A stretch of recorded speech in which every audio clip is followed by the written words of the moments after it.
श्री इम्तियाज जलीली। महोदय, हमें ये बात समझ में नहीं आ रही है और इसका कोई तर्क हमें बताना चाहिए कि हर लोकसभा के अधिवेशन के अंदर आप ये constitution, schedule caste and schedule tribes orders amendment bill लेके आते हैं, अलग अलग राज्यों का, कभी कर्नाटक का लेके आते हैं, कभी जम्मू एंड कश्मीर का लाते हैं, आज आपने उड़ीसा का और आंध्र प्रदेश का लेकर आए हैं। ये बहुत अहम मुद्दे हैं कि जहां पर आप कॉन्स्टिट्यूशन अमेंडमेंट अगर कर रहे हैं, किसी ट्राइब को इंक्लूड कर रहे हैं, तो आप एक कॉम्प्रिहेंसिव बिल लेके आइए पूरे देश भर का। टुकड़ों टुकड़ों के अंदर लाने का हमें भी कुछ तर्क समझ में नहीं आ रहा है कि इसके पीछे आपका मकसद क्या है। एक बात मैं ये कहना चाहता हूं अध्यक्ष महोदय कि जब सरकार को किसी को कुछ देना नहीं होता है तो सबसे आसान तरीका यह होता है कि एक कमेटी बना लो। और मैं किस मुद्दे के ऊपर ये बात कर रहा हूं, हमारी भारती पवार मैडम महाराष्ट्र से आती है, वो भी अच्छी तरह से जानती है कि 1955 से महाराष्ट्र का एक धनगर समाज ये गुहार लगा रहा है, सरकारें कितनी आई और चले गई, उनकी ये मांग है कि हमें शेड्यूल ट्राइब्स के अंदर इंक्लूड किया जाए करके।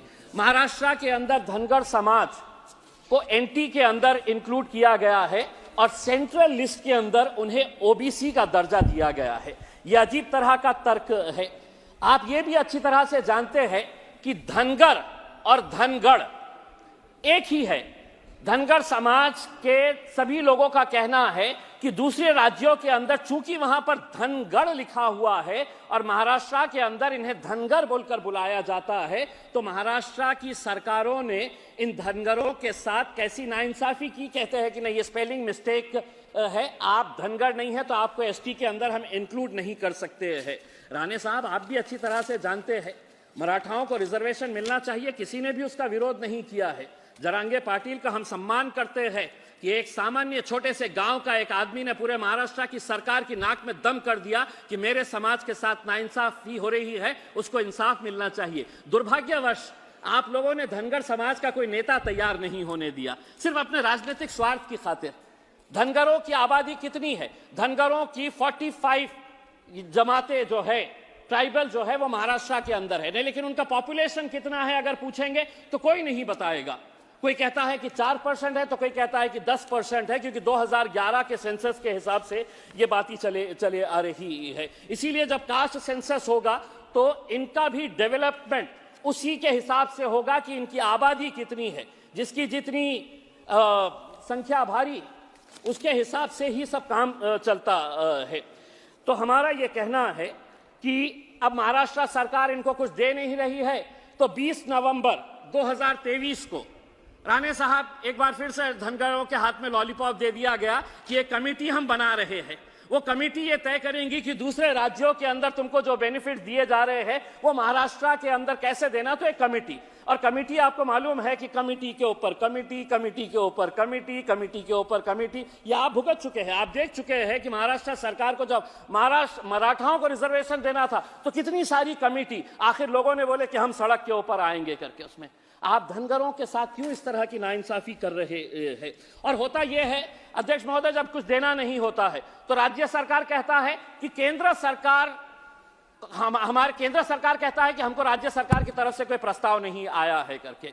जबकि पृथ्वीराज चौहान, जब कांग्रेस के नेता और कांग्रेस के लीडर जब मांग ये करते हैं कि इनको देना चाहिए, तो उस वक्त उन्होंने झूठ कहा था कि हमने ऑलरेडी केंद्र सरकार को भेज दिए हैं, धनगरों को रिजर्वेशन मिलना चाहिए। सरासर पृथ्वीराज चौहान साहब जो उस वक्त के मुख्यमंत्री थे, उन्होंने झूठ बोला था, कोई प्रस्ताव नहीं भेजा गया था। अब तो आपकी ही सरकार है, महाराष्ट्र के अंदर भी आप बैठे हुए हैं, केंद्र के अंदर भी आप बैठे हुए हैं, तो ये एक दूसरे के ऊपर इल्जाम लगाने का कोई फर्क यही नहीं है। आपको अगर सही मानों में इंसाफ देना है तो आप दे सकते हैं, लेकिन आप इसी तरह का महाराष्ट्र के अंदर आपको मालूम है कि धनगर समाज, अगर हम 48 लोकसभा की सीटों की अगर हम बात करते हैं तो 4 लोकसभा की सीटों के अंदर तो सिवाय धनगर का कोई आना ही नहीं चाहिए।